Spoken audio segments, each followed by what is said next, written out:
آج ہمارے ساتھ ایک بہت اچھے، دلچسپ اور دوست مہمان ہیں۔ دوست ان معنوں میں کہ یہ کراچی سے باہر ایک بہت بڑا سماجی حلقہ رکھتے ہیں اور اتنے شعبوں میں کام کرتے ہیں کہ بعض اوقات حیرت ہوتی ہے۔ یہ دنیا کے سب سے بڑے سالانہ مشاعرے کے مہتمم اور منتظم اعلیٰ ہیں۔ اس مشاعرے کو ساکنان شہر قائد کا مشاعرہ کہا جاتا ہے، جس میں ہر سال ہزاروں لوگ شریک ہوتے ہیں، دنیا بھر سے شاعر آتے ہیں، رات بھر مشاعرہ جاری رہتا ہے۔ یہ سب انہی کا کمال ہے۔ لیکن بات یہاں ختم نہیں ہو جاتی۔ یہ پیشے کے اعتبار سے بینکار رہے ہیں اور ایک بہت اچھا کیریئر گزارا ہے۔ ساتھ ہی یہ اسٹار مارکیٹنگ سے بھی وابستہ ہیں اور بالخصوص پاکستان کے ایک نئے خطے میں، ڈیولپنگ خطے میں، جسے ہم اور آپ گوادر کے نام سے جانتے ہیں، وہاں پر یہ پروجیکٹس کو دیکھ رہے ہیں، ان کی تعمیر و ترقی کے لیے اقدامات کر رہے ہیں، ریگولرلی جاتے ہیں، اور گوادر کے بارے میں جتنی معلومات ان کے پاس ہے شاید پاکستان میں کم لوگوں کے پاس ہوں گی۔ تو آئیے ان سے ملاقات کا آغاز کرتے ہیں۔ ہمارے ساتھ ہیں جناب محمود احمد خان۔ السلام علیکم۔ وعلیکم السلام، بہت شکریہ اخلاق بھائی۔ محمود صاحب، یہ جو آج ہم بیٹھے ہیں آپ کے ساتھ، ویسے تو روز ہی بیٹھتے ہیں، لیکن آج ہم جو بیٹھے ہیں وہ ہم محمود احمد خان کو جاننے کے لیے بیٹھے ہیں۔ ان کی زندگی کا سفر، کہاں سے انہوں نے شروع کیا، کہاں تک پہنچے، کس شعبے میں کیا کام کیے، یہ ایک ڈیٹیلڈ بات چیت آج ہم کرنا چاہتے تھے تاکہ سب کے علم میں آئے کہ آپ کی شخصیت کے جو مختلف پہلو ہیں وہ کیسے ہیں۔ میرا خیال ہم اس کا آغاز جو ہے وہ ہم اس وقت سے کریں جب آپ نے عملی زندگی میں قدم رکھا۔ اب مجھے نہیں پتا کہ عملی زندگی میں آپ نے کس شعبے میں قدم رکھا تھا، تو پہلے تو یہ بتائیے کہ جب آپ پریکٹیکل لائف میں آئے تو کہاں سے شروع کیا؟ بہت شکریہ اخلاق صاحب۔ بات یہ ہے کہ میں ملیر کالونی میں رہتا تھا۔ ملیر کے قریبی جامع تعلیم ملی اسکول تھا جہاں سے میں نے میٹرک کیا، اور میٹرک کرنے کے بعد میں نے ایس ایم کامرس کالج سے بی کام کیا۔ جس زمانے میں نے میٹرک کیا اس کے ہی ایک سال ڈیڑھ سال کے بعد میں نے آسٹریلیشیا بینک ہوا کرتا تھا ایک، اس کے اندر بحیثیت ٹائپسٹ جوائن کر لیا۔ آسٹریلیشیا بینک ہوتا تھا، یہ بینک اب تو نہیں ہوتا؟ یہ اب نہیں ہوتا، جو مرج ہو کے الائٹ بینک ہو گیا بات کو، اور میں ایز اے ٹائپسٹ وہاں اپائنٹ ہوا تھا۔ اچھا۔ اور مجھے یہ فخر حاصل ہے کہ میرے اپائنٹمنٹ کا لیٹر جو سائن کیا وہ مشتاق احمد یوسفی صاحب نے کیا۔ اچھا۔ جو اس وقت آسٹریلیشیا بینک کے مینیجنگ ڈائریکٹر تھے۔ اچھا۔ اس اپائنٹمنٹ لیٹر کو میں نے اپنے پاس بہت محفوظ کر کے رکھا ہے، اور میں اپنی اولاد کو بھی دکھاتا ہوں کہ میرے پاس اتنے بڑے آدمی کا سائن موجود ہے۔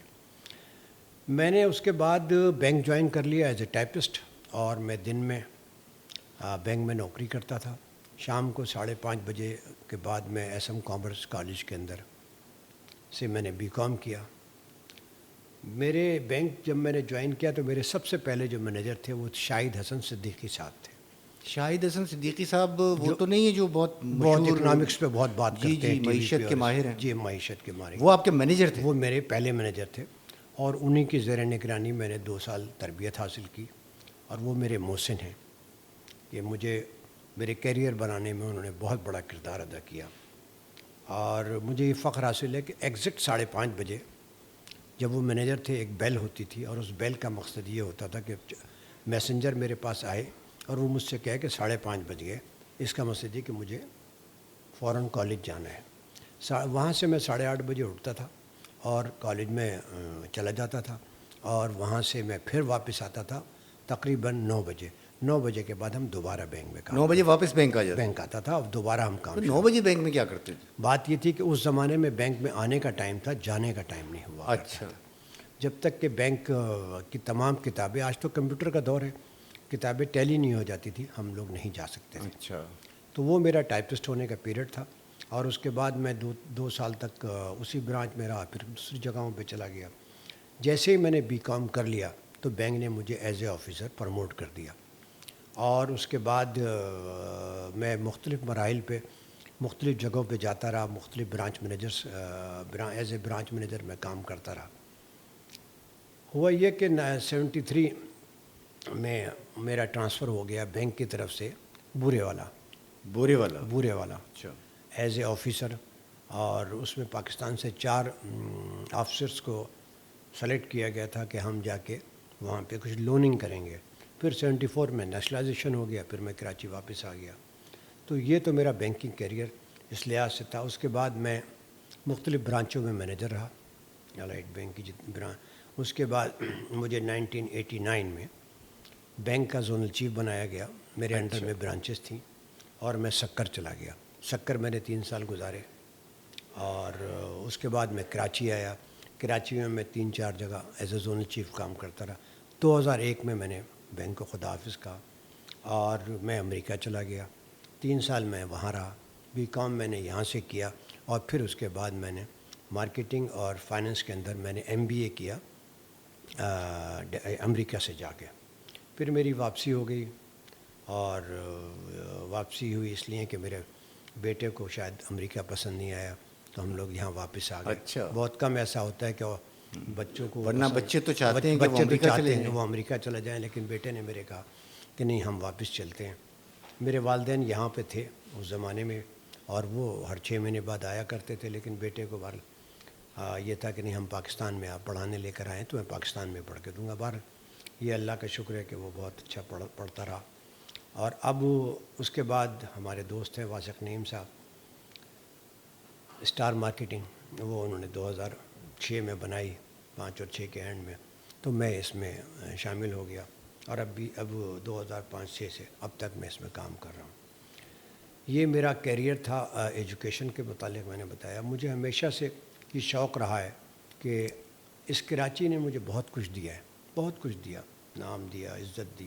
اصل چیز تو وہی ہوتی ہے. تو میں بھی اس کراچی کو کچھ واپس کر سکوں. ایک قطع کلامی ہوتی ہے. میں آپ سے یہ پوچھنا چاہتا ہوں کہ یہ جو بینکنگ کیریئر تھا آپ کا، اس بینکنگ کیریئر میں اولاً تو یہ کہ آپ نے ایکسل کیا، آپ زونل چیف کی سطح تک پہنچے.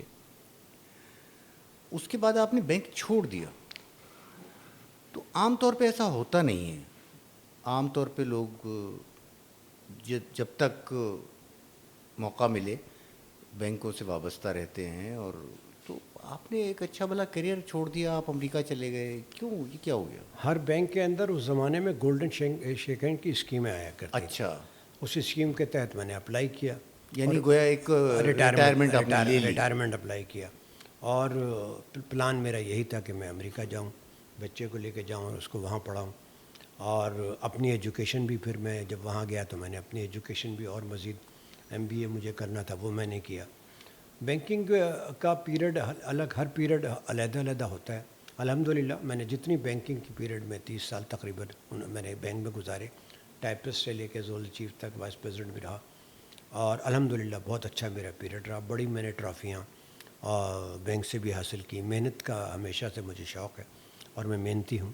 تو بینک کے اندر جو ہائیسٹ پوزیشن ہوتی تھی وہاں اس زمانے میں یہ تھا کہ جس کے ٹارگیٹس اچھے ہوتے ہیں ان کو بینک ٹرافیاں دیا کرتا. تو میں اچھا. میں پاکستان کا ایک ان زونل چیفز میں شمار تھا کہ جو ٹرافی لیا کرتا تھا.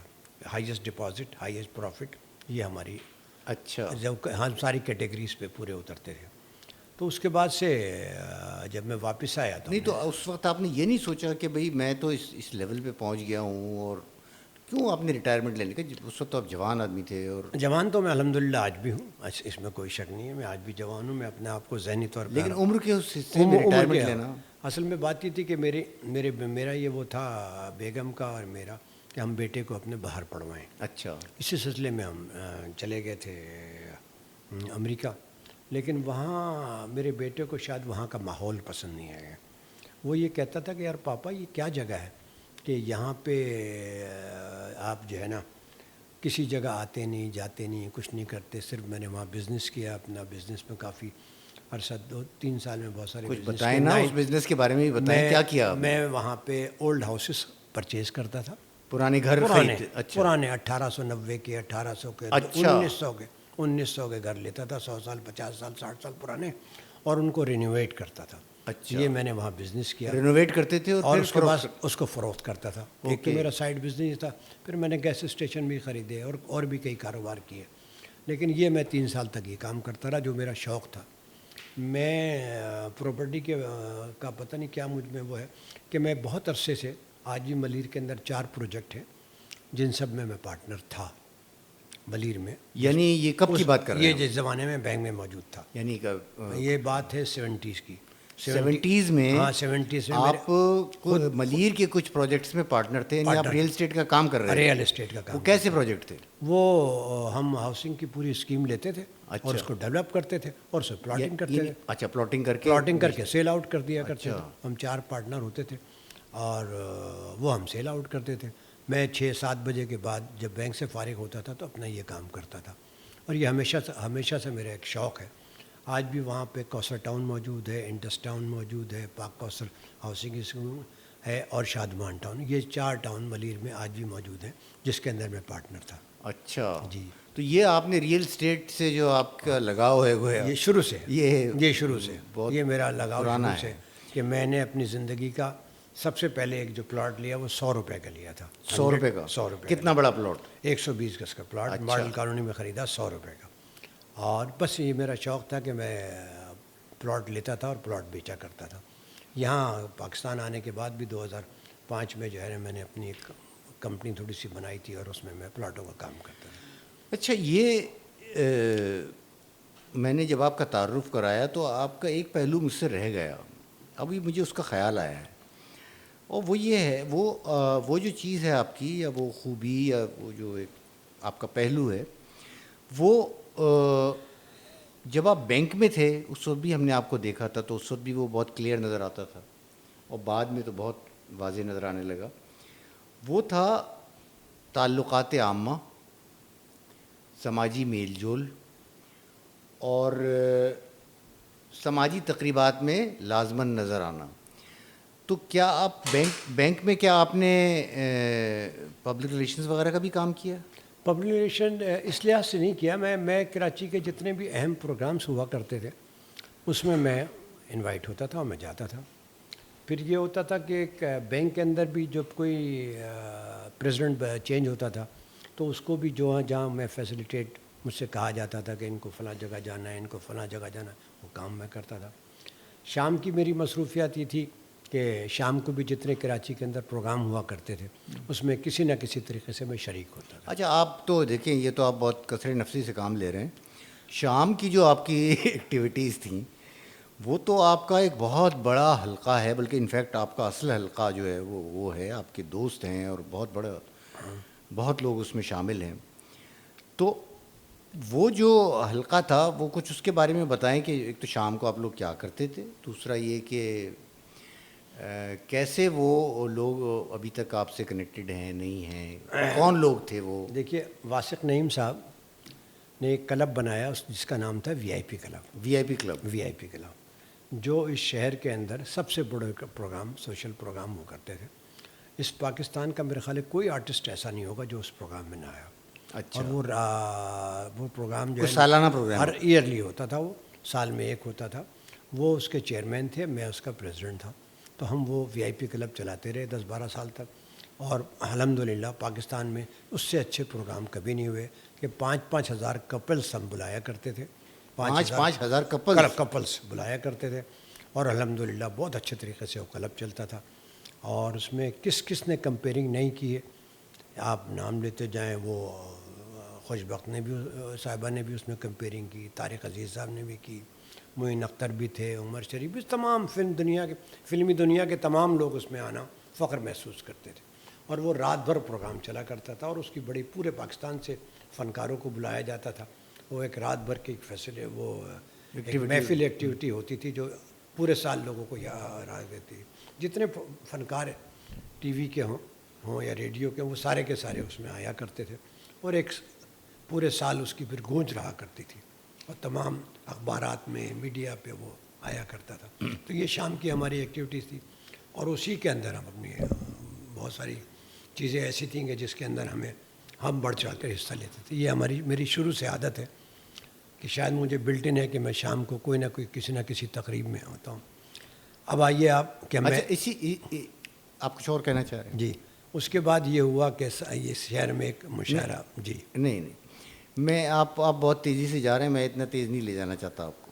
پہلے تو آپ مجھے یہ بتائیے کہ یہ جو آپ کی ایکٹیویٹیز تھیں اس کے نتیجے میں کچھ وقت بعد آپ کی زندگی کا ایک نیا دور شروع ہوا، اور وہ دور تھا arts council of Pakistan Karachi کا دور. وہ کیسے شروع ہوا؟ کیونکہ آپ اس میں پتہ نہیں کتنے عہدوں پہ رہے اور کتنے برس آپ نے وہاں دیے اور کیسے کیسے پروگرام کیے. تو وہ اس کے بارے میں بتائیں ذرا کہ وہ اول تو یہ کہ وہاں گئے کیسے آپ؟ اصل میں ہوا یہ کہ یاور مہندی صاحب اللہ تعالیٰ ان کو جنت نصیب کرے، وہ آرٹس کونسل میں ہوا کرتے تھے اور بہت اچھی اس زمانے میں ہوتا، لیکن گرپ تھی ان کی، وہ نئے ممبرس نہیں بنایا کرتے تھے، ہم پرانے ممبر تھے. میرے دوست تھے کمانڈر روشن خیال، اور وہ آئی ایس پی آر میں ہوتے تھے یہاں. ایک دفعہ وہ آرٹس کونسل چلے گئے اپنے کچھ افسران کے ساتھ، اور جب وہ وہاں بیٹھے ہوئے تھے تو 5:10 ہو گئے. تو یاور صاحب نے کہا کہ بھئی آپ لوگ چلے جائیں. وہ وردی میں تھے. چلے جائیں مطلب آرٹس کونسل کلوز ہو رہی ہے، اچھا، اب آپ کرسیاں چھوڑ دیں. بس یہ بات ہم لوگوں کو ناگوار گزری. شام تک ہمیں پتہ چلا کہ بھئی اس طریقے سے ان کو وہاں سے ہٹایا گیا. تو یہ بات ہمیں اچھی نہیں لگی. بس پھر ہم نے ایک مہم شروع کی ان کے خلاف، اور آرٹس کونسل کے اندر ہم نے ایکٹیویٹی شروع کی. اور آرٹس کونسل کے اندر یعنی کس کے خلاف مہم شروع کی؟ وہ جو جو برسر اقتدار لوگ تھے، اس میں یاور مہندی صاحب تھے، اس پورے گروپ کے خلاف کی. اور ہم نے 6 مہینے. اس میں کون لوگ شامل تھے جنہوں نے وہ ایکٹیویٹی شروع کی ان کے خلاف؟ اس میں سب سے زیادہ سیف الرحمان گرامی صاحب تھے، آگے رضوان صدیقی صاحب تھے، اور پھر ہم نے ایک اپنی ہاشمی صاحب بھی تھے غالباً، مسعود ہاشمی صاحب کے والد ایس ایچ ہاشمی صاحب تھے. اور ایک ہم نے گروپ بنایا اور ایک ہم نے الیکشن لڑنے کا فیصلہ کیا. ہم سب لوگ میرے پر ذمہ داری لگائی گئی سیف الرحمان گرامی صاحب نے کہ بھئی آپ جائیں. اور ایسے ہمیں کینڈیڈیٹ نہیں مل رہے تھے، اور 350 ٹوٹل ممبر اس زمانے میں 350 ہوتے تھے. اچھا ٹوٹل. تو کیسے ہم کون سا کینڈیڈیٹ ایسا لے کر آئیں کہ جو ہمیں کامیابی دلائے؟ مجھ پہ بہت ساری ذمہ داریاں تھیں. کچھ لوگ مجھے جانتے تھے، پہچانتے تھے، میں بھی لوگوں کو بہت زیادہ پہچانتا. تو بہرحال ہم نے ایس ایچ ہاشمی صاحب کے اوپر ہم سب متفق ہوئے اور ان کو جا کے ہم نے ریکویسٹ کی. مجھے یاد ہے آج تک کہ ایس ایچ ہاشمی صاحب کہنے کہ بھئی میں نے تو کبھی الیکشن نہیں لڑا، میں کیسے الیکشن لڑوں گا؟ وہ تو ایڈورٹائزنگ کمپنی چلاتے تھے، بہت بڑی ایڈورٹائزنگ کمپنی کے اورینٹ کے مالک تھے، اور پوری پاکستان میں ان کا ایک ایونج تھا. بہرحال ہم نے ان کو راضی کر لیا. اب وہ ایس ایچ ہاشمی صاحب کو وائس پریزیڈنٹ پہ الیکشن لڑوایا، گرامی صاحب جنرل سیکریٹری رہے، میں ٹریزرار، اور باقی ہم نے کچھ اور اپنے لوگ کھڑے کیے. پروفیسر سیر انصاری صاحب کو بھی پہلی دفعہ ہم نے الیکشن میں حصہ لے کر آیا اور ان کو کھڑا کیا. اب وہ الیکشن ہوا، سامنے طاہر خان صاحب نے ایس ایچ ہاشمی صاحب کے مقابلے میں الیکشن لڑا. اور مجھے یاد ہے کہ میں نے اس زمانے میں شاید جو ہے نا کوئی ایسا ممبر نہیں تھا جس کو ہم نے ٹچ نہ کیا ہو. اور ایسے لوگ اس روز ووٹ ڈالنے آئے کہ جو لوگ سوچ بھی نہیں سکتے تھے. اور ہم ہر ایک سے کہتے تھے ہمیں ایک ووٹ چاہیے ایس ایچ ہاشمی صاحب کا، کہ ہمیں ان کو اور کچھ نہیں. بہرحال اللہ تعالیٰ کا کرم تھا کہ ایس ایچ ہاشمی صاحب جیت گئے. ایک سیٹ وہ ملی ہمیں، اور ایک سیٹ سحر انصاری صاحب کی ملی. یہ ہمارا پہلا الیکشن. سحر انصاری صاحب گورننگ باڈی کے ریونج. بہرحال وہ بھی 2 آدمی جیت گئے. اور باقی اس سال کے بعد ہم کنٹینیوسلی وہاں الیکشن لڑتے رہے. اور الیکشن ہی کا رزلٹ تھا کہ آج آرٹس کونسل جو ہے نا وہ بہت بڑا ایک ادارہ بن چکا ہے. جب احمد شاہ صاحب اس کے اندر ماشاءاللہ بہت بڑا کام کر رہے ہیں. تو یہ اس طریقے سے میں آرٹس کونسل میں آیا. پھر میں آرٹس کونسل میں نے خود بھی اس کے بعد الیکشن لڑا. بہت سال رہے. ہاں میں بہت کنٹینیو بہت سال. 2012 میں نے جو ہے نا علیحدگی کیا مسئلہ آنا جانا کم کیا. اب وہ الیکشن جو ہے نا پاکستان کا سب سے بڑا الیکشن ایک طریقے سے ہو گیا ہے اگر دیکھا جائے نا. وہ اس زمانے میں تو بہت بڑی چیز تھی. بہت سارے عہدیدار اس میں آتے رہے جاتے رہے، اور ہم نے وہ 3 سال گزارے. پھر اس کے بعد گزارا ہم نے الیکشن لڑتے رہے. اور ایسے لوگ بھی آئے جو آنا نہیں چاہتے تھے، ہم نے ان کو فورس کیا، وہ آ گئے یا ہماری محبت میں آ گئے. تو یہ آرٹس کونسل کا ایک وہ تھا. میں چونکہ خود 3 سال وائس پریزیڈنٹ رہا, پھر میں 3 سال ٹریزرار رہا, پھر اس کے بعد جو ہے نا میں نے اب آنا جانا تھوڑا اتنا نہیں ہے. بہرحال اب احمد شاہ صاحب چلا رہے ہیں اور بہت اچھے طریقے سے چلا رہے ہیں. اب تو پورے ورلڈ میں نام ہے. اس ہمارے زمانے میں جو ہے نا یہ ادبی محفلیں جو ہیں یہ شروع ہوئی تھیں. یہ ادبی کانفرنس پہلی ہم نے مل کے کی تھی, میں, گرامی صاحب, رضوان صاحب, اور ایک پورا ہمارا انیق احمد صاحب یہ سب لائے. پھر انیق احمد صاحب کو ہم نے کھڑا کیا, انیق صاحب بھی جیت گئے. اور ہمارے مقابلے میں ایک دفعہ مجھے یاد ہے اچھی طرح کہ معین صاحب کو راضی کیا گیا. معین اختر صاحب کو راضی کیا گیا. معین اختر صاحب. اور چونکہ میرے معین اختر صاحب سے بہت پرانے تعلقات تھے تو میں نے جا کے ان کو منع کیا کہ آپ یہ کیا کر رہے ہیں, آپ نہ کریں ایسا, آپ کی عزت ہے اور وہ آپ ہار جائیں گے. اب وہ یاور مہندی صاحب بڑے تیز آدمی تھے ماشاء اللہ, اللہ ان کو جنت نصیب کرے. بہرحال انہوں نے الیکشن لڑا. میں نے الیکشن سے 2 دن پہلے میں اور گرامی صاحب پھر گئے کہ دیکھو یار معین اختر آپ الیکشن نہ لڑو, ہمیں نہیں اچھا لگے گا, آپ ہار جاؤ گے. لیکن وہ دوسرے گروپ نے ان کو وہ کیا ہوا تھا کہ نہیں آپ تو جیت جائیں گے. بہرحال ہم نے ان کو ایک ووٹ بتا دیے کہ اتنے ووٹ سے آپ ہار جاؤ گے. الحمدللہ وہ اتنے ووٹ سے ہار گئے. پھر عمر شریف کھڑے ہوئے, بہت سارے لوگ. میرا خیال ہے عمر شریف بھی ہارے تھے. عمر شریف بھی ہارے, کوئی ایسا نہیں تھا جو. اچھا, یہ بڑی حیرت انگیز بات ہے کہ وہ اتنے مقبول لوگ معین اختر اور عمر شریف اور یہ ہار جائیں. یہ دو جو بڑے بڑے لوگ جو بھی آتے رہے وہ ہارتے رہے وہاں سے. تو یہ ایک سفر تھا آرٹس کونسل کا, اور اس میں ہم نے اپنا پورا کردار بھی ادا کیا کہ ہم چاہتے تھے کہ نئے لوگ آئیں, نئے لوگ آتے رہیں. اچھا, یہ جو آپ کا سفر تھا یہ ابھی ختم نہیں ہوا تھا میرا خیال ہے کہ آپ نے ایک اور سفر کو شروع کر دیا, اور وہ سفر تھا ساکنان شہر قائد کے مشاعرے کا. جی, یہ اب تو خیر بہت عادی ہو گئے ہم اس بات کو کہنے کے کہ یہ سب سے بڑا اردو کا سب سے بڑا مشاعرہ ہوتا ہے الحمدللہ, اور برسوں سے ہو رہا ہے. لیکن جب یہ شروع ہوا تو کیا آپ شروع سے اس ٹیم کا حصہ تھے؟ کیا تھا کہ آپ کی انٹری کیسے ہوگی؟ اچھا, ایسا تھا کہ 1989 میں اظہر عباس ہاشمی صاحب, سید صفوان اللہ صاحب, مسعود نقوی صاحب اور بھی کچھ لوگ تھے, اعجاز محمود صاحب, افضال صدیقی صاحب, ان سب لوگوں نے مشاعرے شروع کیے. 89 کی بات ہے.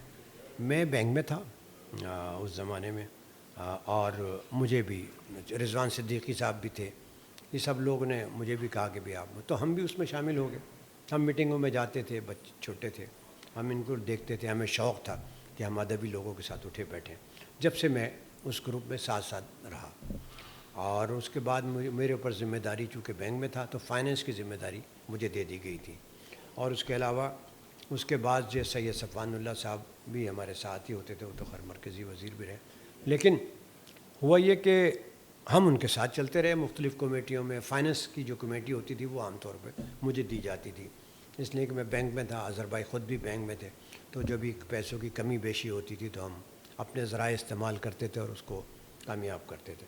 تو مشاعروں میں میں 89 سے شریک رہا ہوں ہمیشہ. اچھا, اس کی جو ڈرائیونگ فورس تھے وہ اظہر صاحب, اظہر عباس ہاشمی, سید صفوان اللہ, مسعود نقوی اور نیر مسعودی صاحب. اظہر صاحب میں کیا ایسی خوبی تھی کہ سب ان پہ متفق تھے؟ اظہر صاحب کی شخصیت جو تھی, ایک تو بڑے خاموش طبع آدمی تھے وہ, پھر ادب سے ان کو بڑا لگاؤ تھا, بہت لگاؤ تھا, اور اس شخصیت کے اوپر ہم سب لبیک کہتے تھے. اور میرا خیال ہے ان کو شہرت سے کبھی کوئی شوق کوئی نہیں, شہرت سے نہیں, کہیں نہیں آنا, کہیں نہیں جانا, اور ان کو شہرت سے وہ دور بھاگتے تھے. لیکن ان کے گھر میں جو ادبی لوگ آتے تھے وہ قابل رشک تھے, اور ایسے لوگ آتے تھے وہ ہمیں بلایا کرتے تھے, ہم اس میں جایا کرتے تھے. تو یہ سفر ایسے شروع ہوا. اب ان کے زمانے میں ہم ہر مشاعرے کے اندر ہم جو ہے نا, یہ مشاعرے تو خیر پہلا مشاعرہ جو ہے وہ 89 میں جو ہوا وہ اس میں ہوا تھا, اسٹیڈیم میں ہوا تھا. 89 کا مطلب ہے کہ 36 سال پہلے. اور پہلا مشاعرے میں 40 سے 45 ہزار افراد تھے. جی, بہت بڑا مشاعرہ, بہت بڑا منی مشاعرہ تھا. اور یہ ایک نئی وہ تھی کہ بھائی اتنا بڑے مشاعرہ بھی ہو سکتا ہے اور اس میں انڈیا کے بھی لوگ آ جائیں. وہ اس کے بعد وہ کنٹینیو ہوتا رہا, ہم اس میں شریک کار رہے. ہماری مشورے, جہاں میرے گھر پہ میٹنگ ہوتی تھی, فائنینس کی میٹنگیں, وہ مختلف جگہوں پہ ہم میٹنگیں کرتے تھے. میرا خیال ہے آپ بھاگ دوڑ بھی بہت کرتے تھے. ہاں, کوشش کرتے تھے کہ بھائی, اچھا اس میں سارا مسئلہ ہوتا تھا فائنینس کا, تو ہم فائنینس کیسے جمع کریں. اظہر بھائی میں ایک بہت بڑی خوبی تھی کہ وہ ایک آدمی سے 5,000 روپے لیتے تھے صرف, اور اس کو ممبر بنا لیا کرتے تھے. اگر کسی نے 10,000 دیے تو منع کر دیا. میں ایسے بھی لوگوں کو جانتا ہوں جو کہتے تھے کہ 50,000 روپے لے لیں, 5 لاکھ روپے لے لیں اور ہمیں گورنر کے ساتھ بٹھا دیں. اس لیے کہ اس مشاعرے میں کی اصل ایک خوبی یہ بھی تھی کہ اس کے اندر جو بھی صوبہ سندھ کا گورنر ہو, جسٹس قدیر الدین صاحب ہوں یا حکیم سعید صاحب ہے, وہی اس کے مہمان خصوصی ہوں گے. یہ انہوں نے ایک پیٹرن رکھا ہوا تھا. تو ہم ان سب چیزوں کو لے کے چلتے رہے. اب کچھ عرصے یہ مشاعرے نہیں بھی ہوئے. کیوں نہیں ہوئے؟ ایک دفعہ بارش ہو گئی, وہ نہیں ہو سکے. ایک دفعہ کراچی میں کوئی ایسا ہنگامہ ہوا کہ ہمیں عین وقت پہ, اس لیے 3 یا 4 مشاعرے نہیں ہو سکے. اظہر عباس ہاشمی صاحب بڑے محبت کرنے والے آدمی تھے اور ادب سے ان کو بڑا لگاؤ تھا, اور چونکہ ایک ادبی گھرانے سے ان کا بھی تعلق تھا, تو ان کی جو پوری ٹیم تھی نا, اس میں ایک مجھے بھی شامل کیا گیا. بلکہ میں کیا آپ سے بتاؤں, انہوں نے ایک ٹرسٹ بھی بیچ میں بنایا تھا. اس میں 6 لوگ تھے ٹرسٹیوں میں, اس میں ایک میں بھی تھا ٹرسٹی کے اندر. اس میں اب آپ دیکھیے اس مشاعرے میں کون نہیں آیا, جو اس ملک کا جتنے بڑے شعراء ہیں جی بالکل, وہ جی سارے بالکل. کے سارے اس میں آتے رہے, بلا سارے شبہ. بلا شبہ. بلکہ میں آپ کو ایک واقعہ شیئر کروں. اکبر بگٹی صاحب نے ایک دفعہ ضیاء الحق صاحب سے کی وجہ سے اردو بولنا چھوڑ دی تھی. اب یہ بات ہم لوگوں کے کانوں تک آئی تھی. پتہ نہیں کیا ہوا کہ ہم نے کسی میٹنگ میں کہا کہ جو ان کو بلایا جائے. خیر وہ مینیج کیا گیا, وہ آ گئے.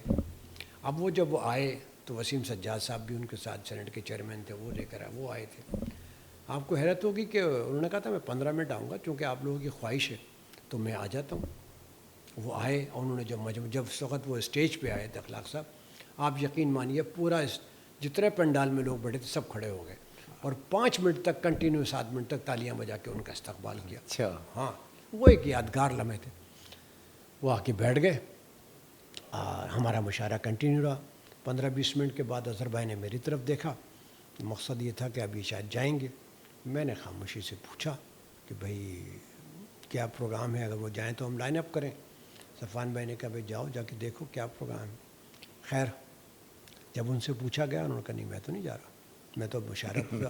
اور وہ اس روز 3.5 گھنٹے تک بیٹھے رہے. اچھا, اکبر بگٹی بگٹی جو اردو نہیں بول رہے تھے. اب وہ جانے لگے تو مجھے یاد نہیں پڑتا کہ نقاش کاظمی صاحب یا رضوان صاحب, ان دونوں میں سے یہ ہماری کمپیئر تھے, یہی لوگ کمپیئرنگ کرتے تھے. ماشاءاللہ بڑی زبردست کمپیئرنگ رضوان صدیقی صاحب اور نقاش کاظمی صاحب کی ہوتی تھی.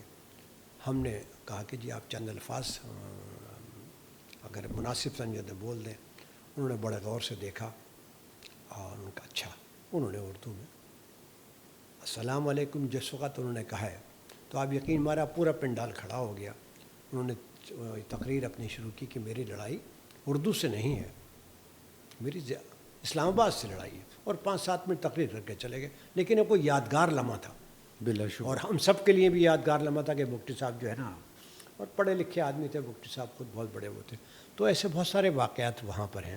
اور اس میں ہر وقت کا گورنر جو ہے جو بھی ہو وہ گورنر جو ہے نا اس میں آتے ہیں.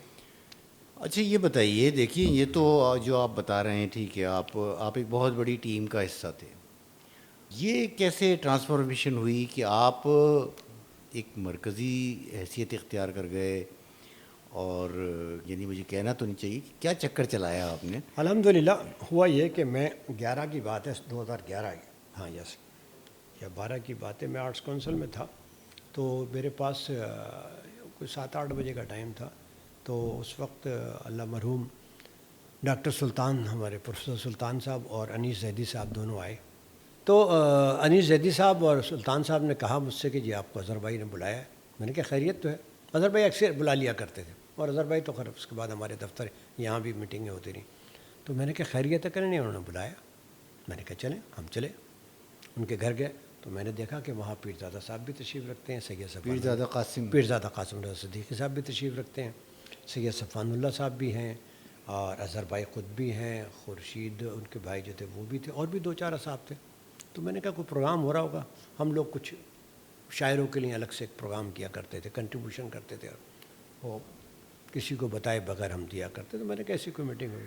خیر تو مجھ سے اظہر بھائی نے فرمایا, کہہ لے کہ محمود میاں اب یہ طے ہوا ہے کہ اب مشاعرے کی باغ دوڑ آپ سنبھالیں گے. میں حیران کہ آپ, میں نے کہا باغ دوڑ سے کیا مراد ہے آپ کی؟ کہہ لے کہ اب اس کی کوآرڈینیٹر آپ ہوگے اور ہم لوگ سب تمہارے ساتھ. میں نے کہا نہیں, یہ نہیں ہو سکتا, آپ کی زندگی میں ایسا نہیں ہو سکتا. خیر وہ اس پہ سید صفوان اللہ صاحب نے کہا کہ آپ کی عادت ہے کہ آپ بڑوں کو کی بات مانتے ہو، جواب نہیں دیتے، لیکن ہم سب کا یہ فیصلہ ہے۔ خیر وہاں کافی دیر تک میں رجسٹ کرتا رہا۔ جب وہ صفوان بھائی اور اظہر بھائی اور ڈاکٹر صاحب وغیرہ نے ایسا کچھ کہا تو میں نے کہا ٹھیک ہے، میں آپ کے حکم کی تعمیل کروں گا، لیکن آپ لوگ سرپرست آپ ہی لوگ ہوں گے۔ تو ان کے زمانے میں بھی 2 یا 3 مشاعرے میں نے کیے۔ یعنی اظہر بھائی حیات تھے، حضرت عباس ہاشمی جب تھے؟ ہاں حیات تھے تو اس وقت کیے، اور اس سے بعد اچانک جو ہے نا وہ 2 سال کے بعد ان کی ڈیتھ ہو گئی، جو ہم سب کے لیے بڑا ہوا تھا۔ اس میں بھی ہم 1 سال مشاعرہ نہیں کر سکے تھے ایک سال۔ صفوان بھائی تو خیر اس کے بعد بھی تھے اور وہ ہمارے ساتھ ہی رہے۔ تو اس طریقے سے وہ کہنا چاہیے جو ہے یہ ذمہ داری مجھ پہ ڈالی گئی، اور میں کوشش کرتا ہوں کہ اس وقت سے لے کے آج تک مشاعروں کی جو ریت ہے، ادبی محفلیں جو ہوتی ہیں یہ چلتی رہیں، اور اظہر عباس ہاشمی کو جو میں نے اور اس پوری ٹیم کو جو میں نے اپنی زبان دی تھی کہ میں اپنی حد تک پوری کوشش کروں گا، وہ کرتا ہوں۔ اور آج جو پورے دنیا میں ہی کہا جاتا ہے، آج بھی ماشاءاللہ جو ہمارے مشاعرے ہوتے ہیں، آپ کے بھی علم میں ہوگا کہ وہ پاکستان کے سب سے بڑے مشاعرے بن گئے۔ بڑے انتظامات اس کے لیے کرنا پڑتا ہے، آج بھی 10 سے 15 ہزار افراد وہاں ہوتے ہیں۔ اچھا، یہ تو بالکل ایک برانڈ بن گیا ہے، ہاں پہلی بات تو یہ۔ جی جی دوسری بات یہ کہ یہ پچھلے برسوں میں نے دیکھا ہے کہ آپ نے ایک تو بہت محنت سے یہ مشاعرے آرگنائز کیے ہیں، اس کے لیے بڑی میں آپ کو دیکھتا ہوں، آپ کے یہ دن آپ کی ٹیم جو ہے پوری لگی رہتی ہے اس کام میں، اور اس کے نتیجے میں مشاعرہ تو برانڈ بن ہی گیا ہے۔ محمود احمد خان بھی ایک برانڈ بن گئے ہیں مشاعرے کے ساتھ، اور ملک میں نہیں بلکہ ملک سے باہر بھی۔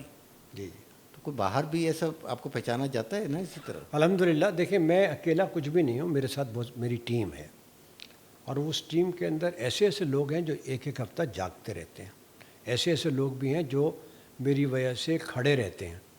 میرے ساتھ جمال اظہر صاحب ہیں، میرے پرانے ساتھی ہیں، ندیم ظفر صاحب ابھی شامل ہوئے ہیں، حسن امام ہیں صاحب ہیں، مظہرانی صاحب ہیں، اور طارق صاحب ہیں۔ بہت سارے ایسے لوگ ہیں جو خاموش رہتے ہیں لیکن اس مشاعرے کے لیے کھڑے رہتے ہیں۔ دیکھیے اس مشاعرے کے لیے ہمیں 3 مہینے پہلے سے تیاری کرنی پڑتی ہے اس مشاعرے کے لیے، اور انڈیا کے شورائے کرام کے لیے بھی ہمیں بڑی تیاری کرنی پڑتی ہے۔ ایک تو گورنمنٹ آف سندھ سے کا میں بڑا ہمیشہ مشکور رہا ہوں کہ کوئی بھی کمشنر صاحب ہوں یا میئر صاحب ہوں یا ہوم منسٹری کے ہوں، ان سب سے ہمیں فلی سپورٹ ہوتی ہے۔ اس کے لیے اس جگہ کے انتخاب کے بعد ہمیں سیکورٹی کے تمام کلیئرنس ملتی ہے، وہ لوگ ہمارے ساتھ کھڑے رہتے ہیں، وہ یہ کہتے ہیں کہ ہاں یہ کراچی کا سب سے بڑا ایونٹ ہے۔ الحمدللہ اس 30 سال کے اندر 30 مشاعرے ہم کر چکے، کبھی کوئی اللہ کا کرم ہے آج تک کوئی ایسی مس ہیپ نہیں ہوا۔ تو اس میں سندھ گورنمنٹ کا، پولیس کا، ہماری جو ایجنسیز ہیں ان کا بھی بڑا ہاتھ ہوتا ہے کہ ہم اکیلے 15,000 آدمی کو انتظام نہیں کر سکتے۔ ہاں یہ سپورٹ ان کی ہوتی ہے کہ بھئی آپ کریں، اور 4 دن 1 ہفتے 10 دن پہلے سے ہم کمشنر صاحب سے، میئر سے، اور جو ادارے ہوں پولیس کے اداروں سے اور اداروں سے میٹنگیں کرتے ہیں، اور ان سے کہتے ہیں کہ دیکھیے یہ اتنے بڑا ہے، اتنے افراد آئیں گے، یہ روٹ ہوگا، اس طرح 3 دن پہلے سے تو اس کے آپ کے تو علم میں ہے، 3 دن پہلے سے تو اس کا انتظام کیا جاتا ہے، ٹینٹ لگنا شروع ہوتا ہے، جی جی جی، اور 2 دن کے بعد وہ اترنا شروع ہوتے ہیں۔ تو اب جو یہ بقول افتخار عارف صاحب یا سحر انصاری صاحب یا عباس تابش صاحب یا پیر دادا صاحب، جتنے بھی بڑا شعیب بن عزیز صاحب، جتنے بڑے شعراء اکرام ہیں، وہ یہی کہتے ہیں کہ سامعین کے لحاظ سے یہ سب سے بڑا مشاعرہ ہو گیا۔ اب اس میں کریڈٹ سارا خود نہیں لیتا، میرے ساتھیوں کا بہت بڑا کام ہے کہ اگر یہ لوگ بھی جو ہے نا ساتھ ساتھ، مظہرانی ہمارے ساتھی ہیں جو خاموش رہتے ہیں اور ایک طرف بیٹھ کے کام کی بھاگ دوڑ میں لگے رہتے ہیں۔ یہ بتائیے کہ اتنا بڑا مشاعرہ آپ کرتے ہیں، سارے پاکستان سے شاعر آتے ہیں؟ جی ہاں، بیرون ملک سے شعراء آتے ہیں؟ جی ہاں۔ یہ اس پورے جن کو آپ ایک بوتل میں کیسے بند کرتے ہیں؟ میرا مطلب یہ ہے کہ اگر میں شاعر ہوتا اور آپ مجھے مدعو نہ کر رہے ہوتے تو میں شور مچاتا، ہنگامہ کرتا اور آپ کو آپ کے لیے مصیبت کھڑی کر دیتا، تو آپ اس سے کیسے عہدہ برا ہوتے ہیں؟ تو مطلب 2000 شعراء میں سے 40 50 60 لوگ منتخب کرنا۔ دیکھیے عرض کروں میں آپ سے، ہم نے مشاعروں کی جو شعراء کا سلیکشن ہے وہ ہمارے بانی سرپرست جو ہیں ڈاکٹر قاسم رضا صدیقی صاحب، وہ ذمہ دار ہیں۔ اچھا، پیر دادا قاسم سلیکٹ کرتے ہیں؟ وہ ہم ان کو سارے شاعروں کی لسٹ بنا کے، ان کو تو خیر علم میں ہوتا ہے لیکن ہم پچھلے 8 سال کے 7 سال کے شعراء کی لسٹ بناتے ہیں اور ان کی خدمت میں پیش کر دیتے ہیں. وہ ہر شاعر کو جانتے ہیں، وہ جانتے ہیں کہ یہ شاعر مشاعرے کا شاعر ہے، یہ شاعر مشاعرے کا شاعر نہیں ہے. نمبر 1 وہ سلیکشن کرتے ہیں. یہ میری ہمیشہ سے یہ ہو رہی ہے کہ وہ جب تک کہ کسی چیز کو فائنل نہیں کر دے میں نہیں کرتا. اب یہ تو پاسبل نہیں ہے کہ ہم 30 لوگوں میں کو کا خود ہی سلیکشن کر لیں. تو یہ ساری ان کی مہربانی ہے، وہ ٹائم دیتے ہیں، صلاح مشورہ دیتے ہیں. کیا ہوتا ہے، کوئی سفارش وغیرہ آتی کوئی ہے؟ کبھی کبھی سفارشیں بھی آتی ہیں، اس میں خیر کوئی کہا جائے سفارشیں آتی ہیں، بڑی بڑی سفارشیں آتی ہیں، اور ہم جتنے سہ سکتے ہیں اس سفارش کو سہتے بھی ہیں. اور عین وقت تک جو ہے نا سفارشیں تو خیر عین وقت تک بھی آتی رہتی ہیں، گورنمنٹ کی طرف سے بھی آتی ہیں اور بہت سی جگہوں سے بھی سفارشیں آتی ہیں. لیکن ہماری خواہش یہ ہوتی ہے کہ مشاعرہ اچھا ہو. اور اس میں دیکھیں نا، اس مشاعرے میں چاروں صوبوں کے لوگ ہوتے ہیں، شاعر آتے ہیں. گلگت بلتستان سے بھی آتے ہیں، ہم نے بلوچستان سے بھی لیے ہیں، انٹیریئر سندھ سے بھی لیے ہیں. اس کے علاوہ امریکہ، یورپ، فرانس، جرمنی، کینیڈا، کہاں سے شعراء آتے ہیں. اور آپ کے تو خیر علم میں ہے کہ کون سے شعراء ہیں جو اس مشاعرے میں آنا نہیں چاہتے. تمام شعراء کی، بلکہ وہ تو ہم سے پہلے ہی کہہ دیتے ہیں کہ بھئی آپ جب بکنگ کرائیں تو دیکھیے زیادہ آپ کے مخالف وہی ہیں نا جو نہیں جن شعراء کو ہم نہیں بلاتے. لیکن ایسا تو نہیں ہو سکتا کہ آپ کوئی بڑا کام کریں اور اس میں مخالفت نہ ہو. اچھا، جو مخالف بھی ہیں نا، الحمدللہ میں شاید آپ کے تو بہت قریبی لوگ بھی مخالف ہوئے ہیں. ہاں، بہت سارے قریبی مخالف ہو گئے، ہوتے رہتے ہیں. وہ اس کی وجہ صرف یہ ہوتی ہے کہ وہ لوگ چاہتے ہیں کہ اس کے اندر آ جائیں اور کچھ نہ کریں، تو وہ آہستہ آہستہ ہٹ جاتے ہیں. یا جو نئے لوگ ہیں وہ آگے آ جاتے ہیں. شعراء کا اصل چیز جو ہے نا، شعراء کا انتخاب ہی ہے. ایک کسی مشاعرے کو کامیاب کرنے کے لیے کچھ تو شعراء ایسے ہیں کہ جن سے ہم 6 مہینے پہلے ہی کہہ دیتے ہیں کہ بھئی آپ تو ہمارے لیے ہیں ضرور، لازم و ملزوم ہے. کچھ شعراء کو ہم 1 ہفتے پہلے کہتے ہیں کہ بھئی آپ اس میں آ جائیں. اور اگر مخالفت نہ ہو تو پھر مزہ بھی نہیں آتا. لیکن ایک چیز ضرور ہے آپ کے بھی علم میں کہ میں کبھی مخالفین کو جواب نہیں دیتا، میں خاموش رہتا ہوں. خاموشی میں نے اظہر عباس ہاشمی صاحب سے سیکھی ہے. کیا کہنے کہ ان سے سیکھی ہے کہ خاموشی سب سے بڑی چیز ہے. آپ خاموش رہو، جتنا خاموش رہو گا اتنا ہی آپ کا فائدہ ہوگا. اور میں خاموشی اختیار کرتا ہوں. دیکھیے ایک زمانہ تھا جب عیسیٰ شہر قائد کے مشاعرے ہوتے تھے، تو اس کے بعد 1 ہفتے تک اس شہر میں مشاعرے ہوتے تھے. سادات امروہہ مشاعرہ کرتا تھا، کراچی کلب مشاعرہ کرتا تھا. جو شاعر آپ کے مشاعرے کے لیے آتے تھے وہی وہاں چلے جاتے وہیں بھی چلے جاتے تھے. تو 1 ہفتہ پورا جو ہے نا، وہ ایک ویک جو ہے نا، وہ پورے ہفتہ جو ہے وہ ان مشاعروں کا ہوتا تھا. کراچی کلب میں بہت اچھے مشاعرے ہوئے، کراچی جم خانہ میں ہوئے، انو پارک میں مشاعرے ہوتے تھے. سادات امروہہ بہت اچھے مشاعرے کرتے. لیکن اب وہ آہستہ آہستہ ریت ختم ہوتی جا رہی ہے. اگر اس کو کنٹینیو کرنا ہے تو میں ان اداروں سے پہلے کہتا ہوں. ایک بات میں اور آپ کو بتاؤں کہ ہم نے پیرزادہ صاحب کے حکم کے مطابق ایک اور ہم نے کام شروع کیا ہے پچھلے 4 سال سے. ہم کراچی شہر کے جو نوجوان لڑکے لڑکیاں ہیں ان سب کو ہم جو شعر کہتے ہیں، ہاں جو شعر کہتے ہیں، ان سب کو ہم ایک جگہ جمع کرتے ہیں مشاعرے سے پہلے، اور ان کی شاعری سنی جاتی ہے. یہ شاید لوگ کہتے ہیں کہ پاکستان میں کیا دنیا میں کہیں ایسا نہیں ہوتا. اور اس کے سامع کون ہوتے ہیں؟ پیرزادہ صاحب خود، سیر انصاری صاحب خود، انور شعور صاحب خود، خواجہ رضی حیدر صاحب خود، ان تمام، خالد عرفان صاحب، یہ جاوید صاحب، ایسے جاوید صاحب، ضرور حسن جاوید صاحب، یہ لوگ سنتے ہیں کہ یار یہ 40 لوگوں میں سے 2 لڑکے ایسے ہیں کہ آپ ان کو مشاعرہ پڑھائیے، عالمی مشاعرہ. تو اس طریقے سے ان کے اندر بھی ایک امنگ آتی ہے. اس طریقے سے اس سے پتہ چلتا ہے کہ پھر جتنی یونیورسٹیز ہیں نا اخلاق صاحب، ان یونیورسٹیز کو میں اپروچ کرتا ہوں اور ان سے پہلے سے کہہ دیتا ہوں کہ آپ اپنے اردو کے جو اساتذہ ہیں آپ کے پاس، ان سب سے ریکویسٹ کریں میری طرف سے، اور ان سے کہیں کہ وہ طالب علموں کو یہاں لائیں. دیکھیے مجھے اچھا نہیں لگتا جب میں رات کو 10 بجے کے بعد گھر سے نکلتا ہوں تو میں دیکھتا ہوں کہ میرے نوجوان لڑکے چھائے خانوں میں بیٹھے رہتے ہیں اور 2 بجے تک وہ بیٹھے رہتے ہیں وہاں. لیکن مجھے اس بات پہ فخر ہے. اب پچھلے 3-4 سال سے میں دیکھ رہا ہوں کہ لڑکے، یونیورسٹیز کے لڑکے آگے بیٹھتے ہیں. میں آپ کو ایک واقعہ شیئر کروں. راجیش ریڈی صاحب پچھلے مشاعرے میں آئے، بھارت سے جو آئے. ابھی وہ 8 بجے یہاں پہنچے تھے اور 8:30 بجے وہ ہمارے پاس آ گئے. تو جس وقت انہوں نے انٹری دی ہے تو آپ یقین مانیں وہ سما مجھے جو خوشی ہوئی ہے کہ انہوں نے ایک مصرع اپنا مائک پہ کہا اور سامعین نے مصرع کمپلیٹ کیا، دوسرا مصرع سامعین نے کمپلیٹ کیا. مثلا لے کے وہ ادب کے لڑکے جو کتابیں لے کے بیٹھے ہوتے ہیں، کاپیاں لے کے بیٹھے ہوتے ہیں اور شعر لکھتے ہوتے ہیں.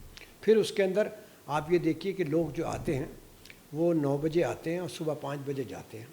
وہاں تکیے ہوتے ہیں، وہاں پہ تمام ان کی چیزیں جو ہے نا وہ پاندان، پورا مشاعرے کا ماحول بنایا جاتا ہے. اور جو بزرگ آتے ہیں، جو 70 سال 60 سال 65 سال کے بزرگ آتے ہیں، ان کو جب میں دیکھتا ہوں تو میرا خون جو ہے نا وہ بڑھتا ہے، خوشی ہوتی ہے مجھے کہ میری کامیابی ہو گئی. اب ہمارا کام یہ ہے کہ ہم نوجوانوں کو اس میں لے کر آئیں. میں اکثر لڑکوں سے یہی کہتا ہوں، ایک تو اس میں سے 2 لڑکے ایک لڑکی اور ایک لڑکا آ جاتے ہیں پچھلے 3 سال سے. اس میں سے لڑکے اب نکلے ہیں، اس میں سے لڑکے دبئی بھی بلائے گئے ہیں، باہر بھی جانے شروع ہو گئے. عمار ایک لڑکا ہے ماشاء اللہ، عمار اقبال، وہ بہت اچھا. تو ہر سال ہم 1-2 اس میں سے بھی چھانٹ لیتے ہیں تاکہ لڑکوں کو یہ بھی ہو کہ یار ہماری بھی تو انٹری ہو سکتی ہے نا اس کے اندر. اور ان کے لیے فخر کی بات ہوتی ہے کہ وہ افتخار عارف صاحب کے ساتھ بیٹھ کے پڑھ رہے ہیں. ان کے لیے پیردادا صاحب بیٹھے ہیں، سحر بھائی بیٹھے ہیں، عباس طابر صاحب بیٹھے ہیں، شکیل جاذب بیٹھے ہیں. یہ جو سینئر لوگ ہیں یہ بھی سب بیٹھے ہوتے ہیں. تو اب وہ لڑکوں کے اندر بھی شوق پیدا ہوتا چلا جا رہا ہے. مقصد یہ کہ ابھی ہمارا مشاعرہ ہوگا کہیں مارچ میں جا کے، ہاں، لیکن ابھی سے لوگ ہم سے کہہ رہے ہیں جی کب مشاعرہ ہے کب مشاعرہ. ہم نے کہا جی ابھی تو پتہ ہی نہیں ہمیں کب مشاعرہ ہے، جب ڈیٹ ہوگی تو ہم بتائیں گے آپ. لیکن یہ ذوق و شوق پیدا کرنے کی بات ہے. اس میں پیرزادہ صاحب کی بڑی گائیڈنس رہتی ہے. ہم جب چاہتے ہیں ان سے ملاقات کرتے ہیں، ان سے ریکویسٹ کرتے ہیں، وہ آئے ہمارے ساتھ بیٹھتے ہیں، ہمیں گائیڈ کرتے ہیں کہ بھائی اس کو اس طریقے سے مزید کرو. تو ایک ہماری اپنی کوشش ہے اور اس کوشش میں بہت سارے لوگوں کا تعاون اس کے اندر حاصل ہوتا ہے. ظاہر ہے. خاموشی سے بہت سارے لوگ تعاون کرتے ہیں. اچھا، یہ تو دیکھیں یہ ہم جمپ کر رہے ہیں کیٹیگری ٹو کیٹیگری، جی، کہ بینکنگ سے ہم نے چھلانگ لگائی ہے سماجی تقریبات پہ. سماجی تقریبات سے ہم گئے ہیں آرٹس کونسل پہ. آرٹس کونسل سے ہم چلے گئے ساکنان شہر قائد کے مشاعرے پہ. جی، اور آخری چھلانگ جو ہے وہ کچھ بالکل ہی الگ ہے. ہاں، اور وہ ہے گوادر. ہاں، گوادر میں جو ایک ابھرتا ہوا گویا مستقبل کا مرکز ہے پاکستان کا، تو وہاں پہ آپ ریئل اسٹیٹ کے معاملات بہت دیکھ رہے ہیں اور بہت انوالوڈ ہیں اس میں. بلکہ میرا خیال ہے آپ نے وہاں کا ایسا کوئی گروپ بھی بنا ہوا ہے جس کے آپ سربراہ ہیں. جی، وہاں کے ریئل اسٹیٹ ڈیولپرز، وہ لوگ جو وہاں کام کر رہے ہیں، جی، اسکیمیں لا رہے ہیں، رہائشی اور تجارتی اسکیمیں. تو یہ مختصراً ذرا یہ جو ایک نیا بالکل پہلو ہے اس کے بارے میں بھی بتا دیجئے کہ گوادر جو ہے. پہلی بات یہ کہ گوادر کے بارے میں ہم کوئی 18 سال سے سن رہے ہیں. ایمانداری سے بتائیے کہ گوادر کا مستقبل کیا ہے اور آپ اس کو کیسا دیکھتے ہیں؟ گوادر جو ہے نا، پہلی بات تو گوادر کی تھوڑی سی ہسٹری ہے کہ ہم نے کیسے گوادر حاصل کیا 1958. جی وہ تو چلو ٹھیک ہے، میں تو مستقبل کی بات کر رہا ہوں. ہاں، اب دیکھیے 102 پرائیویٹ بلڈرز وہاں موجود ہیں. 102 پاکستان بھر میں کام کرنے والے. پاکستان میں، جس میں کراچی کے لوگ ہیں، لاہور کے لوگ ہیں، پشاور کے لوگ ہیں، اسلام آباد کے لوگ ہیں. ان سب لوگوں نے وہاں پر اپنی اپنی زمینیں لیں اور وہ زمینیں جو ہے نا وہ سیل آؤٹ کر دیں مختلف اشتہارات کے ذریعے. اور یہ ہم سے یہ کہا گیا کہ بھئی یہاں پہ روڈ، لائٹ اور ڈرینیج سسٹم کا سسٹم ہم آپ کو بنا کے دیں گے. اور ہم نے اپنی زمینیں لیں، ہم نے اس کو سیل آؤٹ کیا. اور اس کے بعد گورنمنٹ آف پاکستان کی طرف سے ابھی تک وہ پذیرائی اس کی نہیں ہو سکی یا فنڈس وہ نہیں دیے جا سکے کہ جس سے گوادر بن جائے. 2019 کی بات ہے کہ 2019 میں ماسٹر پلان اس کا آیا، گوادر کا ماسٹر پلان آیا اور چائنیز کے کلابریشن سے آیا. اس زمانے کے ڈی جی صاحب تھے شاہ زیب صاحب، انہوں نے مجھے بلایا، کہا کہ بھئی ہم یہ لا رہے ہیں. ہم نے کہا جی بڑی خوشی کی بات ہے. خیر قصہ مختصر وہ آ گیا اور ہم نے وہاں بڑا جشن منایا اور ہم سے کہا گیا کہ اب یہاں کام شروع ہو جائے گا. لیکن شاید ہماری بدقسمتی ہے کہ ہم جو امیدیں اسلام آباد سے لگائے بیٹھے تھے، اس میں اسلام آباد کی کیا مجبوریاں ہیں، کچھ انٹرنیشنل پالیٹکس ہے، کچھ انٹرنیشنل وجوہات ہیں کہ گوادر کو وہ پذیرائی نہیں مل سکی جو ملنی چاہیے تھی، یا ابھی تک کوئی کام ایسا نہیں ہو سکا جو ہونا چاہیے تھا وہاں. تو اصل میں بات یہ ہے کہ گوادر کو ابھی ہم کچھ بھی نہیں کہہ سکتے کہ گوادر کہاں ہے کیا. کہ گوادر کے بہت سارے لوگ پریشان ہیں، بہت سارے بلڈر اس کے پریشان ہیں. کیوں کہ بھئی آپ روڈ کے لیے ہمیں کچھ نہیں دے رہے، پانی نہیں دے رہے، بجلی نہیں دے رہے، تو ہم اپنی اسکیموں کا کیا کریں. جو وہاں پہ پوری دنیا میں جن لوگوں نے بکنگ کی وہ سب پریشان رہتے ہیں. تو ہم تو اسلام آباد کی طرف دیکھتے رہتے ہیں کہ اسلام آباد. اچھا، تو یہ آپ صرف اسلام آباد کا ہی ذکر کر رہے ہیں، آپ حکومت بلوچستان اس میں انوالو نہیں ہوتی ہے؟ دیکھیے حکومت بلوچستان کیا انوالو ہوگی؟ یعنی یہ انفراسٹرکچر انفراسٹرکچر تو پیسے اسلام آباد گورنمنٹ آف بلوچستان کو دے گی تو وہ کام کر سکیں گے نا. اچھا. جب گوادر ڈیولپمنٹ اتھارٹی کو پیسے پرویز مشرف صاحب کے زمانے میں 24 ارب روپے دیے گئے تھے گوادر ڈیولپمنٹ اتھارٹی کو کہ دیں گے. پرویز مشرف صاحب جتنے دن رہے وہ پیسے ملتے رہے، اس کے بعد سے آج تک پیسے نہیں ملے. 8 ارب یا 9 ارب روپے ملے، اس کے بعد سے کوئی پیسے نہیں ملے. شکر ادا کریں کہ کوسٹل ہائی وے اس زمانے میں پرویز مشرف صاحب نے بنا دیا، جو اب 8 گھنٹے کا سفر تھا، ورنہ یہی سفر 36 گھنٹے کا ہوتا تھا گوادر کا. جی. تو بات صرف اتنی کی ہے، گوادر کو چلانے کے لیے، گوادر کو بنانے کے لیے کوئی نہ کوئی تو گورنمنٹ آف پاکستان کو کچھ کام کرنا. اچھا، اگر حکومت جو ہے فنڈز دے دے ہاں تو کیا ہوگا آپ کے خیال میں؟ کیا سینیریو ہوگا؟ دیکھیے اگر حکومت پاکستان دے دے تو بلڈر وہاں اپنا کام شروع کر دیں گے، ایکٹیویٹی شروع ہو جائے گی. ایکٹیویٹی شروع ہو جائے گی. کس بنیاد پہ شروع ہوگی؟ کیا وہاں پہ کوئی ٹریڈ ہو رہی ہے، کوئی جہاز آ رہے ہیں؟ دیکھیے میں آپ سے، اگر وہاں پہ سی پیک کا جو یعنی روٹس دیے گئے نا سی پیک کو، جی اگر وہاں کا پورٹ کام کرنا شروع کر دے، جب پورٹ کام کرے گا تو پھر پورٹ کے ذریعے گوادر جو اٹھنا شروع ہو جائے گا. پورٹ کو جس طریقے سے کام کرنا چاہیے وہ ابھی تک وہ افیکٹو نہیں ہو رہا. ایک جہاز بھی ایک مہینے میں 2 مہینے میں نہیں آتا. اصل مسئلہ یہ ہے کہ وہاں سے آئے، وہاں پہ ایکٹیویٹیز گورنمنٹ پیدا کرے گی، بلڈر تو پیدا نہیں کریں گے نا.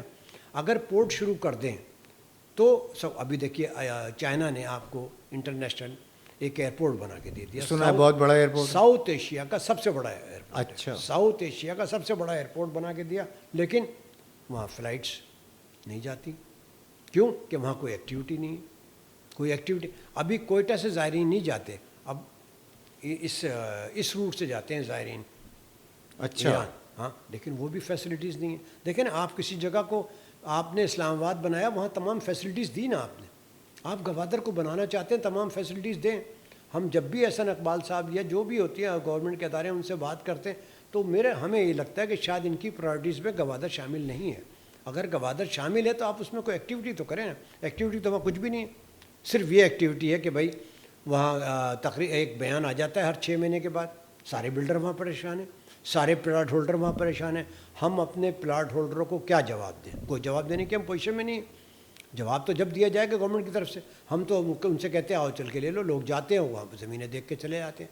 ہم نے اپنا کام پورا کر دیا، بینگ اے بلڈر ہم نے اپنا کام پورا کر کے دے دیا. ہمیں این او سیز مل گئیں، ہم نے وہ تمام کام کر دے دیے. لیکن گورنمنٹ آف پاکستان سے ہم درخواست کرتے ہیں بار بار کہ جی آپ سی پیک کے ذریعے سی پیک کا جتنا پیسہ آتا ہے اس میں سے کچھ پرسنٹیج تو آپ گوادر کو دے دیں. گوادر کے ماہی گیروں کو کچھ دے دیں. گوادر کو جو گوادر کا علاقہ ہے اس کے لیے کچھ دے دیں. کچھ روڈ آپ بڑھائیں. کچھ روڈ بنائیں گے تو لوگ آپ کریں گے. ڈرینیج سسٹم وہاں ڈالیں. لائٹ کا آج بھی پرابلم ہے گوادر کے اندر. ایران نے آپ کو لائٹ دی ہوئی ہے، وہ آپ نے نیشنل گریڈ کے اندر لگا دی. 6 گھنٹے 8 گھنٹے 3 دن وہاں لائٹ نہیں ہوتی. آپ کیا بنائیں گے اس کو؟ ہم سے تو 2019 میں یہ کہا گیا تھا کہ آپ فکر نہ کریں، سب کچھ کر رہے ہیں. اب وہاں چائنیز کا بھی ہمیں انٹرسٹ وہ نظر نہیں آ رہا جو پہلے تھا. کیوں نہیں ہے؟ ہاں، جو چائنیز کا انٹرسٹ تھا وہ اب نظر نہیں آ رہا. وہ بھی کہتے ہیں کہ ہم نے اتنا بڑا آپ کو ایئرپورٹ بنا کے دے دیا، آپ نے کیا کیا؟ ایئرپورٹ کے اندر کوئی ایکٹیویٹی، پورٹ کی ایکٹیویٹیز ہونی چاہیے. اگر پورٹ کی ایکٹیویٹیز ہوگی تو پھر وہ گوادر چلے گا نا.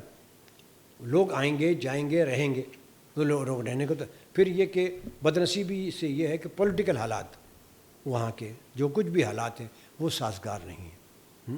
میں ہر مہینے میں سے 8 سے 10 دن وہاں رہتا ہوں، لیکن میں دیکھتا ہوں کہ جب میں جاتا ہوں تو ڈپٹی کمشنر مجھ سے کیا کہتے ہیں کہ آپ ذرا حالات کو دیکھ کے جائیے گا. یا علاقے کے جو لوگ ہیں وہ کہتے ہیں حالات کو. تو آدمی کیسے جائے گا؟ دیکھیں نا، ہمارا تو انویسٹمنٹ وہاں موجود ہے، ہم تو کچھ بھی نہیں کر سکتے. اب ہماری اس میں اپیل صرف یہی ہوتی ہے کہ بھائی گورنمنٹ آف پاکستان گوادر کے لیے کچھ کام کرے. سی پیک کہ اگر آپ نے سی پیک بنانا ہے تو گوادر کو آپ کو بنانا پڑے گا. میں تو یہی کہتا ہوں کہ سی پیک کو بنانا ہے، اٹھانا ہے تو آپ کو گوادر. بالکل صحیح کہا آپ نے، بالکل صحیح کہا آپ نے. تو یہ بہت اچھی نشست رہی بہت محمود شکریہ خان صاحب، آپ نے اتنا وقت بھی دیا اور اتنی تفصیل سے بات بھی کی. میں نے آپ کی زندگی کی مختلف جہتوں کو کور کیا ہے، شکریہ بہت اور بہت آپ کا. میں امید رکھتا ہوں کہ اب آپ اتنے شعبوں میں ایک کے بعد دوسرے شعبے میں جاتے جاتے، امید ہے کہ اب آپ اپنے آپ کو ساکنان شہر قائد اور مشاعرے کے لیے وقف کریں گے، مزید کوئی چھلانگ نہیں لگائیں گے. انشاءاللہ اب نہیں لگاؤں گا. عمر کے اس حصے میں ہوں، میں کہتا ہوں ساکنان شہر قائدی چلتا رہا اور چلتا رہے گا زندہ میری باد. زندگی میں تو انشاءاللہ چلتا زندہ رہے گا. باد، زندہ باد. باد. بہت شکریہ، بہت شکریہ بہت آپ کا بھی، بہت شکریہ Thank you. Nawaz. Thank you very much.